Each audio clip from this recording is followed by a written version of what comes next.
आपण समस्त को सुप्रभात। मु डॉक्टर शक्ति त्रिपाठी, फर्टिलिटी स्पेशलिस्ट। आज आम कथा one of the important topic सेटा होची पॉलिसिस्टिक ओवारियन डिजीज बा पीसीओडी बोली आपण जोटा कहती। तो इथिरे बहु लोक बहुत सारा क्वेश्चन अच्छी, बहुत माने मुख्य जिनस है यहाँ आपण को होईची कि नहीं, 2 नंबर जदि होईची तार लक्षण कौन, 3 नंबर तार चिकित्सा अच्छी कि नहीं, और लास्ट लाला आपन जदि पीसीओडी अच्छी आपन को छुआ पिला ही पारिबो कि नहीं। तो ये सबूर आज मुझे आपन को उत्तर देवी। फास्ट जिनस है आपन को पीसीओडी होईची बोली किंती जानिबी। प्रथम जिनस जदि है आपन को ओजन अधिका थिबो।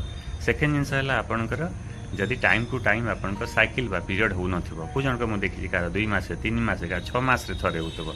3 नंबर आपन का हाइपर एंड्रोजेनिक फीचर थिबो, माने आपनकर जो अनवांटेड हेयर थी डिफरेंट जगह फेसियल हेयर है बॉडी रे है डिफरेंट पार्ट से जोटा आपनकर आवश्यक नहीं से अनवांटेड हेयर अधिका थी सेटा गोटे आपनकर भावे कि आप पीसीओडी किसी चांसेस अच्छे पूरा टाइम ताको हिसुटिज्म बोली भी आम कही था। 3 नंबर है मु अल्ट्रासाउंड करके देखी दे थाए जे आपनकर ओभारी रे पीसीओडी अच्छी कि नहीं। तो यहाँ है इम्पोर्टेंट जिनस। ता सहित मुझे आज आपको कहबी जे बहुत जन जो पचारती सार मत पीसीओडी कहीं है, तो ता कारणटा है ता मुख्य जिनस होटा हूँ हार्मोनाल इम्बैलेंस। माने गोटे आपनकर इंसुलिन रेजिस्टेंस बोली गोटे जिनस अच्छी। इंसुलिन रेजिस्टेंस माने आपनकर जो इंसुलिन टा ठीक से काम करि पारुनी, माने आपनकर ब्लड रे इंसुलिन लेवलटा अधिका थिबो किंतु आपनकर ग्लूकोजटा नॉर्मल थिबो।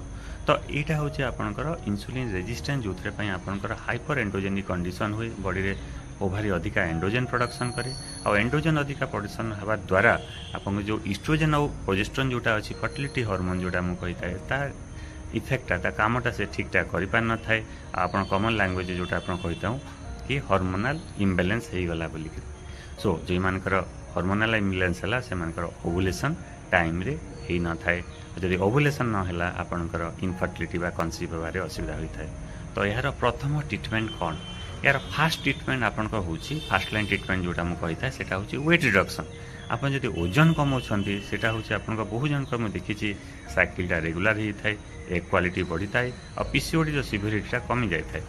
तापर सेकेंड होची आपनकर जो ट्रीटमेंट जो मानकर इनफर्टिलिटी अच्छी जो मानकर आपनकर एकटा बढ़ी पारुनी से मानको मु करी थाए ओवुलेशन इंडक्शन। माने ओवुलेशन हमर जो एक को स्टिमुलेट करथा हो जेथरे आपनकर गोटे भल एक तैयारी ही थाए ताको रिलीज करिया पई बा ओवुलेशन करिया पई ट्रिगर दी थाए। आपन जो पद्धति रे आपन प्लान करचंदी आइदर आपन नेचुरल मेथड हो कि आपनकर आईवाई हो कि IVF that is the procedure. आज सब तो मुख्य जिनस आपन कहबी बहुत जन मत आसी पचारती जे सर मो तो पीसीओडी अच्छी मोर छुआ पिला ही पारिबो कि नहीं। तो तार उत्तर मु देबा को चाहूँगी जे आपन निश्चित भाव रे ही पारिबो और तार उत्तर होची ए बिग यस। सो आपन सेति पई निश्चिंत रुहंतु।